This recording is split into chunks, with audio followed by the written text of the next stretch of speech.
প্রধানমন্ত্রী মনমোহন সিং পরলোক গমন করেন এবং তার পরলোক গমন করার পরে ডক্টর ইউনূস তাকে স্মরণ করে একটা অবিচুয়ারি লেখেন, প্রকাশ করেন, যেটা বাংলাদেশ সরকারের প্রচার মাধ্যম প্রচার করেছে।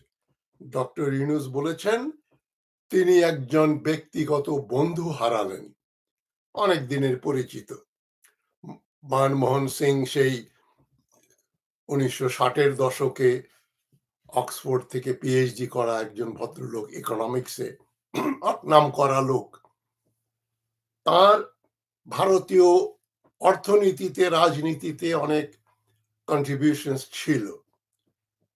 এটা নিয়ে আমাদের কোনো আপত্তি নেই। ডক্টর ইউনূস তার একজন বন্ধুর প্রয়াণে মারা যাওয়াতে দুঃখ প্রকাশ করেছেন, খুব ভালো কথা। কিন্তু আমি আজকে আপনাদের সামনে যেটা নিয়ে কথা বলবো, কি বললেন ডক্টর ইউনূস, এই শিরোনামে, সেটা একটু মনোযোগ দিয়ে শোনেন। ব্যাপারটা কিন্তু খুবই নগণ্য কিছু নয়, খুবই গুরুত্বপূর্ণ ব্যাপার। সেজন্যই আপনাদের সঙ্গে কথা বলতে এসছি। কি বললেন doctor Yunus?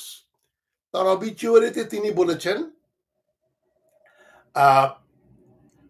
Dr. Singh's leadership not only shaped the future of India, but also contributed to strengthening the bonds of friendship and mutually beneficial cooperation between Bangladesh and India.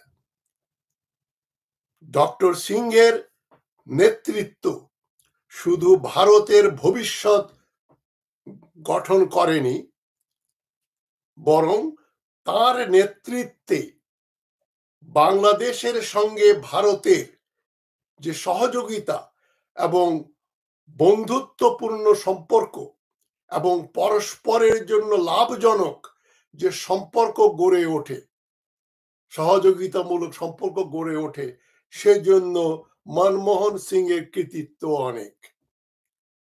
আমি ইদানিং এ ধরনের কোনো মিথ্যাচার শুনিনি এবং ডক্টর ইউনূসের কাছ থেকে এই ধরনের একটা সর্বৈব মিথ্যা কথা আশা করি নাই।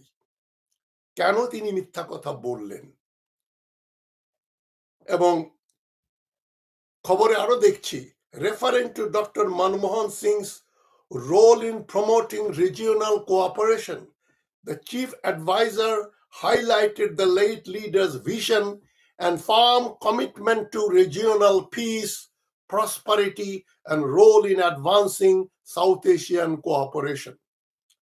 মনমোহন সিং এর এই যে এই এলাকায়, পুরো দক্ষিণ এশিয়াতে যে সহযোগিতামূলক সম্পর্ক নাকি রয়েছে, সেটা প্রতিষ্ঠা করার ব্যাপারে মনমোহন সিং এর কৃতিত্ব অনেক বেশি বলে এই ধরনের একটা উদ্ভট কথা বললেন ডক্টর ইউনূস। এবং মনমোহন সিং এর নাকি কমিটমেন্ট ছিল, এক ধরনের উনি প্রতিজ্ঞাবদ্ধ ছিলেন এই রিজিওনাল পিস, এই আঞ্চলিক শান্তি, উন্নয়ন এবং দক্ষিণ এশিয়ার ভেতরের দেশগুলোর ভেতরে কোঅপারেশন, সহযোগিতা বৃদ্ধির ব্যাপারে নাকি মনমোহন সিং এক গুরুত্বপূর্ণ ভূমিকা পালন করেছেন। আপনারা যারা জানেন তারা জানেন আমি কি বলছি। এখন একটু স্মরণ করিয়ে দিই, পাবলিক মেমোরি দুর্বল হয়, তবে ডক্টর ইউনূসের মতো লোক এই স্মৃতিভ্রংশে ভুগবেন সেটা আমি আশা করিনি। 84 বছর বয়স এটা কোনো বয়স নয়।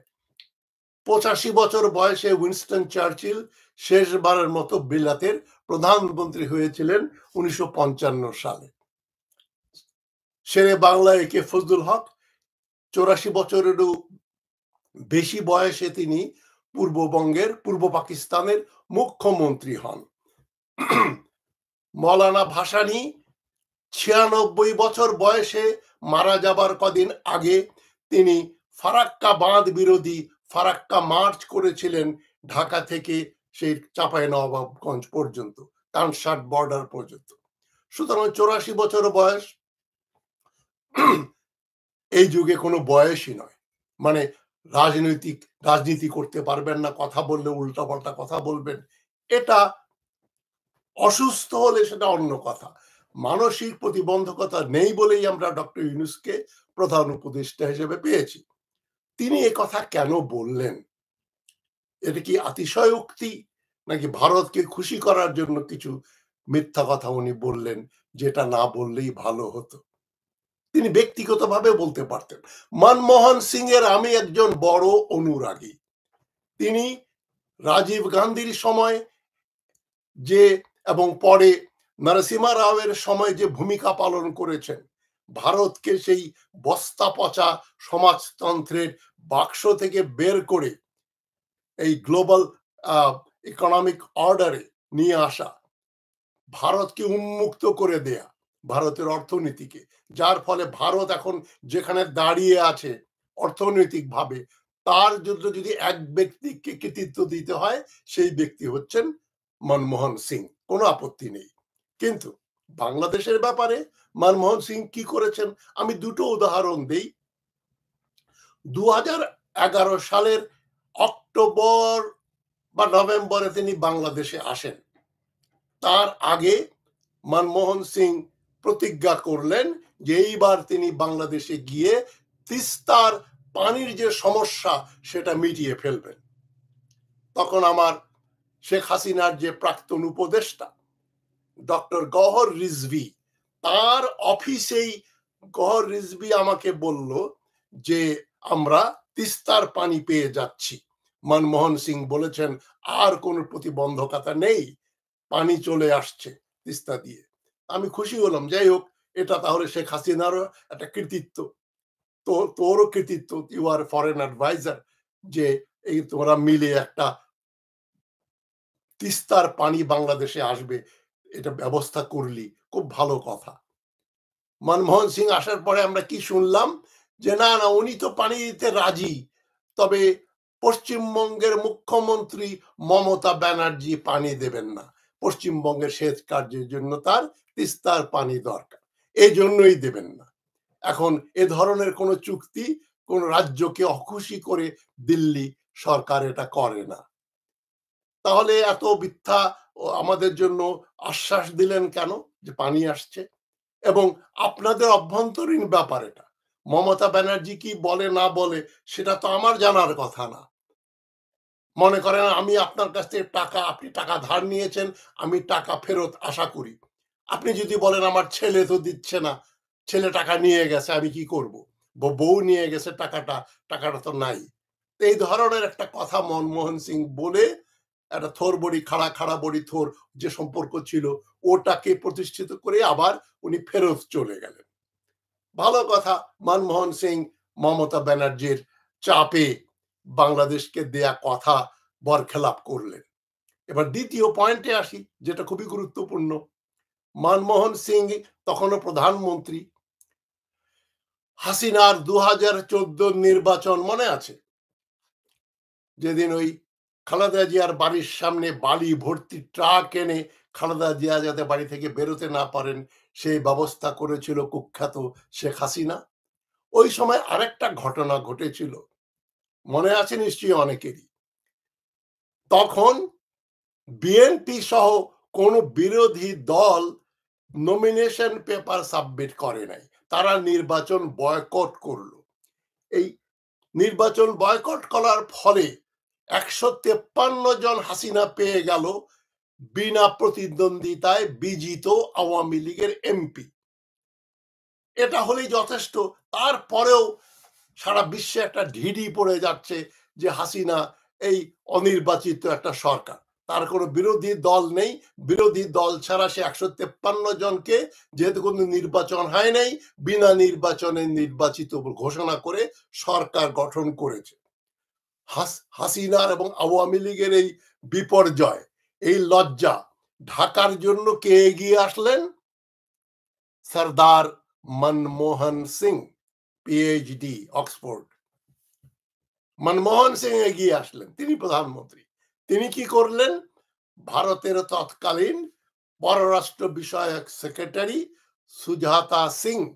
সুজাতা সিংকে তিনি ঢাকায় পাঠিয়ে দিলেন এবং সুজাতা সিং ঢাকায় নেমেই সোজা চলে গেলেন সিএমএইচ মিলিটারি হসপিটালে, যেখানে কুখ্যাত হোসেন মোহাম্মদ এরশাদ অসুস্থতার ভান করে বসে আছে।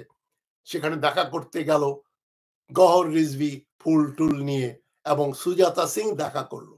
দেখা করে এরশাদের হাতটা মোচড়ে দিয়ে বলছে, নির্বাচন করবি না, জান খেয়ে ফেলবো। এবং ওই এরশাদ যে বলেছিল আমি আত্মহত্যা করব, নির্বাচন করব না, সে পই পই করে বিড়ালের মতো, যে বাঘের মতো গর্জন করেছিল, বিড়ালের মতো ঢুকলো, নির্বাচন করলো। এই জাতীয় পার্টির ঘাতকেরা নির্বাচিত হয়ে এমপি হয়ে হাসিনাকে বৈধতা দিল। কিন্তু এর পেছনে সবচাইতে গুরুত্বপূর্ণ কাজটা করেছে কে? ডক্টর ইউনূসের বন্ধু। তিনি আবার বলছেন তিনি বাংলাদেশেরও বন্ধু। এই অদ্ভুত উদ্ভট কথা ডক্টর ইউনূস কেন বললেন? এটাই আমার জিজ্ঞাসা। মনমোহন সিং কি জানতেন না যে তার পররাষ্ট্র সচিব ঢাকায় গিয়ে এরশাদের হাত মুচড়ে তাকে নির্বাচনে অংশগ্রহণ করতে দিয়ে হাসিনার বৈধতা এনে দিল? তার মানে কি বাংলাদেশে এই স্বৈরতন্ত্র থাকুক, এটা মনমোহন সিং চেয়েছেন? অক্সফোর্ডে পড়াশোনা করা একজন অত বড় অর্থনীতিবিদ, মার্কেট ইকোনমির অত বড় একজন উদ্যোক্তা। তো ভারতের ব্যাপারে মনমোহন সিং এই এলাকায় কোনো ভালো কাজ করেননি। তিনি পাকিস্তান বলেন, বাংলাদেশ বলেন, শ্রীলঙ্কা বলেন, নেপাল বলেন, কারোর সঙ্গেই ভারতের সুসম্পর্ক নির্ধারিত করতে পারেননি। তাকে ডক্টর ইউনূস বলছেন তিনি বাংলাদেশের একজন বন্ধু, এবং এই রিজিওনাল কোঅপারেশন, এই আঞ্চলিক সহযোগিতামূলক যে সম্পর্ক নাকি রয়েছে দক্ষিণ এশিয়াতে, সেটার জন্য ডক্টর মনমোহন সিং খুব গুরুত্বপূর্ণ ভূমিকা পালন করেছেন। কে বলছেন? ডক্টর মোহাম্মদ ইউনূস। এটা অনভিপ্রেত। এটা আপনি ডক্টর ইউনূস আপনি বারবার ভুলে যান কেন?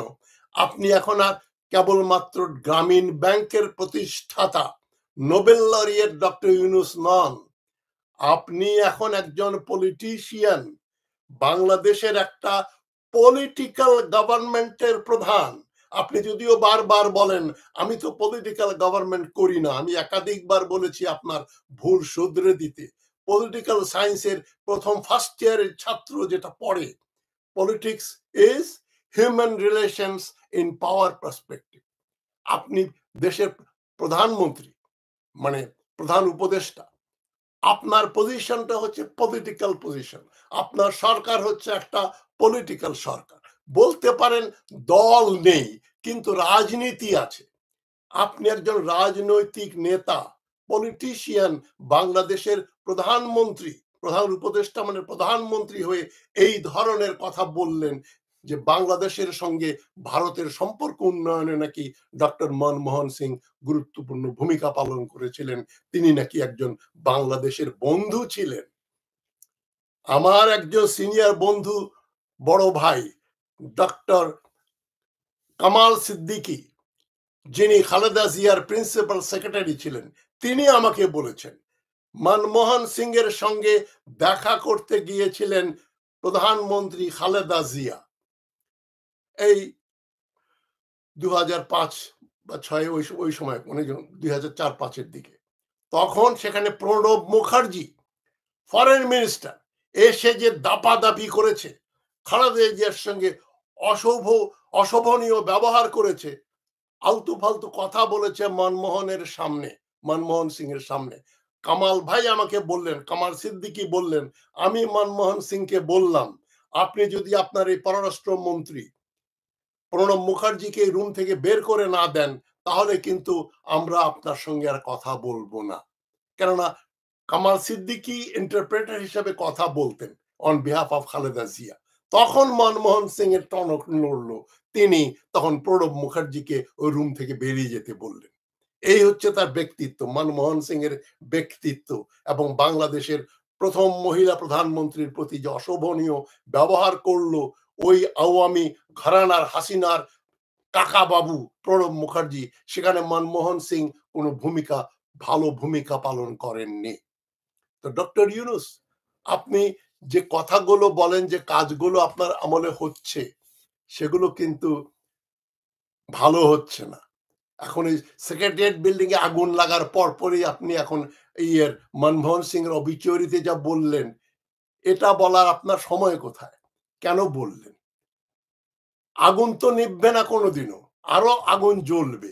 আপনি জানেন, আমি জানি, যারা আমার অনুষ্ঠান দেখছেন তারা জানেন যে সামরিক এবং বেসামরিক যত বিভাগ বাংলাদেশে আছে, 2009 থেকে 2024 জুলাই পর্যন্ত যত নিয়োগ বদলি হয়েছে, প্রমোশন হয়েছে, সবগুলোই অবৈধ। সবগুলোই কাদের হয়েছে? প্রমোশন কাদের হয়েছে? ব্রিগেডিয়ার কারা হয়েছে, major general, lieutenant general, general কারা হয়েছে? আওয়ামী ঘরানার লোকজন হয়েছে, যাদের প্রতি হাসিনার আস্থা আছে তারা হয়েছে। কারা জয়েন্ট সেক্রেটারি, অ্যাডিশনাল সেক্রেটারি এবং সেক্রেটারি হয়েছে হাসিনার আমলে 2009 থেকে 24? যারা তার বশংবদক গোলাম। আর যে ব্যাপারটা আপনারা আমরা জানি কিন্তু বলতে পারছি না, 2009 থেকে 24 জুলাই পর্যন্ত এই যত এন্ট্রি লেভেলে army, navy, air force and civil service and police, তাদের যে এন্ট্রি পরীক্ষা হয়, রিটেন টেস্টের পরে ভাইভা ডিসাইড করেছে কারা চাকরি পাবে আর পাবে না। আপনাদের মনে আছে ওই যে আওয়ামী অ্যাডভাইজার ছিল হাসিনার, সিএসপি ইমাম, কি ইমাম, নামটা ভুলে গেলাম, মারা গেল। সে ছাত্রলীগের এক অনুষ্ঠানে গিয়ে বলল না যে তোমরা খালি রিটার্নটা পাস করে আসো, ভাইভা কি হয় সেটা আমি দেখব। তার মানে রিটার্ন পাস করলেই আওয়ামী ঘরানার লোকদের চাকরি নিশ্চিত ছিল। তারাই তো এখন additional secretary, secretary, joint secretary. তারা আগুন লাগাবে না তো কি ফুল দিয়ে আপনাকে অভিনন্দন জানাবে? ডক্টর ইউনূস, একটা বিপ্লবী সরকার হয়েছে দেশে, আপনি বিপ্লব বোঝেন না। না বুঝলেও যারা বিপ্লব বোঝে তাদের জিজ্ঞেস করে দেখেন যে 2009 থেকে 24 পর্যন্ত যারা প্রমোশন পেয়েছে এবং এন্ট্রি লেভেলে চাকরি ঢুকেছে as a lieutenant or as a section officer বা এইচডিও, বা এন্ট্রি লেভেলে যেখানে সিএসএস পরীক্ষা দেয় অথবা একজন পুলিশ অফিসার হয়ে আসে, তারা 100% আওয়ামী লীগের না হলে হাসিনা সরকার তাদের চাকরি দেয়নি। তো তাদেরকে আপনি কিভাবে বিশ্বাস করবেন? বিপ্লবের নিয়ম হচ্ছে এই, শতকরা 99 জন যদি অসৎ হয়, আপনাকে শতকরা 100 জনকেই ছাঁটাই করতে হবে। এই 2016 সালে তুর্কির প্রেসিডেন্ট এরদোয়ানের বিরুদ্ধে একটা ব্যর্থ সামরিক অভ্যুত্থান হয়েছিল, মনে আছে? তারপরে তিনি কত হাজার লোককে চাকরিচ্যুত করেছেন আপনারা জানেন। বহু হাজার army officer, navy officer, air force officer এবং ব্যুরোক্রেটকে ঢালাও ভাবে চাকরিচ্যুত করেছেন। এর ভেতরে 2-4 জন ভালো লোক থাকলেও আপনি এখন শতকরা 100% ব্যুরোক্র্যাটকে আপনার বরখাস্ত করতে হবে। নতুন এমার্জেন্সি লেভেলে ল্যাটারাল এন্ট্রি দিয়ে যারা আন্দোলন করেছে ওই সমস্ত ছাত্রদের আপনি পুলিশের চাকরি দেন, ব্যুরোক্রেসিতে ঢোকান, আর্মিতে এখন নতুন ভাবে রিক্রুট করেন, এবং যারা ব্রিগেডিয়ার এন্ড অ্যাবাভ তাদেরকে সসম্মানে টাকা পয়সা দিয়ে বলেন বাবা এখন বাড়ি যান, আপনাদের আর দরকার নেই। তার মধ্যে 2-4 জন ভালো লোক থাকলেও থাকবে, কিন্তু ওই 2-4 জনের জন্য বাংলাদেশ এত বড় রিস্ক নিতে পারে না। এই দিকটাই খেয়াল দেন ডক্টর ইউনূস, নইলে আগুন কিন্তু আর কমবে না, আরো লাগবে। সুতরাং আপনি এখন মনমোহন সিং সম্বন্ধে যেটা বললেন সেটা খুবই আপত্তিকর বলেই আমি এই কথাগুলো বলছি। আশা করি আপনি একটা। প্রিয় দর্শক শ্রোতা, ইতিমধ্যে শহীদ বুদ্ধিজীবীগণ আমাদের প্রেরণার উৎস হিসাবে কাজ করে যাবেন, এমনটা মন্তব্য করেছেন বিএনপির প্রধানমন্ত্রী তারেক রহমান। মুক্তিযুদ্ধ চলাকালে হানাদার বাহিনী ও তাদের দোসরদের হাতে শাহাদাত বরণকারী দেশের প্রথম শ্রেণীর শহীদ বুদ্ধিজীবীদের অক্লান্ত স্মৃতির প্রতি শ্রদ্ধা জানিয়েছেন বিএনপির ভারপ্রাপ্ত চেয়ারম্যান তারেক রহমান। আজ শুক্রবার 13 ডিসেম্বর শহীদ বুদ্ধিজীবী দিবস উপলক্ষে দেওয়া বাণীতে তিনি এ শ্রদ্ধা জানান। এতে স্বাক্ষর করেছেন বিএনপির সিনিয়র যুগ্ম মহাসচিব অ্যাডভোকেট রুহুল কবির রিজভী। বাণীতে তারেক রহমান বলেন, শহীদ বুদ্ধিজীবী দিবস জাতির ইতিহাসে এক মর্মস্পর্শী ও শোকাবহ দিন। অমর বুদ্ধিজীবীরা দেশের ক্ষণ জন্মশ্রেষ্ঠ সন্তান, যারা একটি সমৃদ্ধ এবং মাথা উঁচু করা জাতি দেখতে চেয়েছিলেন। তারা ন্যায় বিচার ভিত্তিক শোষণমুক্ত একটি গণতান্ত্রিক রাষ্ট্রের প্রত্যাশা করেছিলেন, কিন্তু হানাদার বাহিনী দোসররা চূড়ান্ত বিজয়ের প্রকালে স্বাধীন বাংলাদেশকে মেধাশূন্য করতে পরিকল্পিত হত্যাযজ্ঞ সংগঠিত করে। স্বাধীনতার অব্যাহতি পরেই অগণতান্ত্রিক শক্তি তাদের মুখোশ খুলে ফেলে। পাকিস্তানি হানাদার বাহিনীর মতো দেশের মানুষের সর্বজনীন গণতান্ত্রিক অধিকারগুলো একের পর এক হরণ করতে থাকে। এক নদী রক্ত আর ত্যাগের বিনিময়ে পাওয়া আমাদের রাষ্ট্রের স্বাধীনতা ও সার্বভৌমত্ব দিন দিন দুর্বল করে এবং গণতান্ত্রিক রাষ্ট্র সমাজ নির্মাণে শহীদ বুদ্ধিজীবীদের প্রত্যাশা ধূলিসাৎ করে। সেই দুঃশাসনের ঐতিহ্য ধারণ করে তাদের সংকীর্ণতা, গুম, খুন, ক্রসফায়ারের দ্বারা ঐক্যবদ্ধ জাতি গড়া ও জাতীয় অগ্রগতির পথে প্রতিবন্ধকতা সৃষ্টি করেছিল এবং গণতন্ত্রকে নির্বাসনে পাঠিয়েছিল। প্রিয় দর্শক শ্রোতা, ইতিমধ্যে 2023 সালে বাংলাদেশে কোনো আন্তর্জাতিক সন্ত্রাসী হামলা হয়নি, এমনটাই মন্তব্য করছেন মার্কিন পররাষ্ট্র দপ্তর। প্রিয় দর্শক শ্রোতা, তারা কি বলছেন চলুন আমরা বিস্তারিত জেনে নিই। বিশ্বব্যাপী সন্ত্রাসী হামলার বিষয়ে প্রতিবেদন প্রকাশ করেছে মার্কিন পররাষ্ট্র দপ্তর। এতে বলা হয়েছে 2023 সালে বাংলাদেশে কোনো আন্তর্জাতিক সন্ত্রাসী হামলার ঘটনা ঘটেনি। বৃহস্পতিবার মার্কিন পররাষ্ট্র দপ্তর এ রিপোর্ট প্রকাশ করেছে। দপ্তরের অফিসিয়াল ওয়েবসাইটে তথ্য জানা গেছে। প্রতিবেদনে বলা হয়েছে 2023 সালে আন্তর্জাতিক সন্ত্রাসী সহিংসতার কোনো ঘটনা বাংলাদেশে ঘটেনি।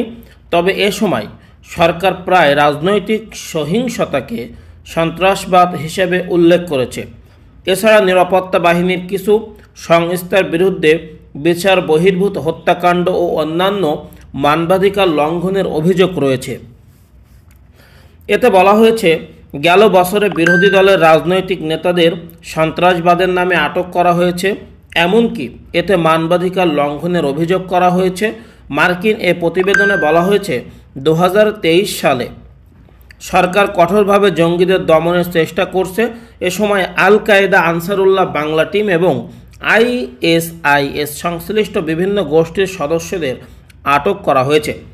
মার্কিন সরকারের কাছে প্রশিক্ষিত বাংলাদেশের পুলিশের বিশেষ ইউনিট একাধিক সন্দেহভাজনকে গ্রেফতারও করেছে। এতে বলা হয়েছে, গত মে মাসে বিচ্ছিন্নতাবাদী গোষ্ঠী কুকি চীন ন্যাশনাল ফ্রন্টের KNF হামলায় চট্টগ্রামে 2 সেনা নিহত এবং গত মার্চে আরও 1 সেনা নিহত হন। এছাড়া KNF-এর বিরুদ্ধে নতুন সন্ত্রাসী গোষ্ঠী প্রশিক্ষণের অভিযোগ উঠেছে। প্রতিবেদনে বাংলাদেশ ডিজিটাল নিরাপত্তা আইন সংশোধনের বিষয়টি তুলে আনা হয়েছে। এতে বলা হয়েছে, আইনটিকে সংশোধন করে সাইবার নিরাপত্তা আইন নামে নামকরণ করা হয়েছে। অনলাইনে সন্ত্রাসী কার্যকলাপের বিরুদ্ধে তৈরি আইনটি সংশোধন করা হলেও এতে নাগরিকত্বের মত প্রকাশের স্বাধীনতা নিয়ন্ত্রণ এবং গ্রেফতারের বিষয়ে অনুমতি দেওয়া হয়েছে। প্রিয় দর্শক শ্রোতা, ইতিমধ্যে 2023 সালে বাংলাদেশে কোনো আন্তর্জাতিক সন্ত্রাসী হামলা হয়নি, এমনটা জানিয়ে দিয়েছেন department of states, United states of America. প্রিয় দর্শক শ্রোতা, সকলকে অভিনন্দন ও সকলকে ভালো থাকবেন।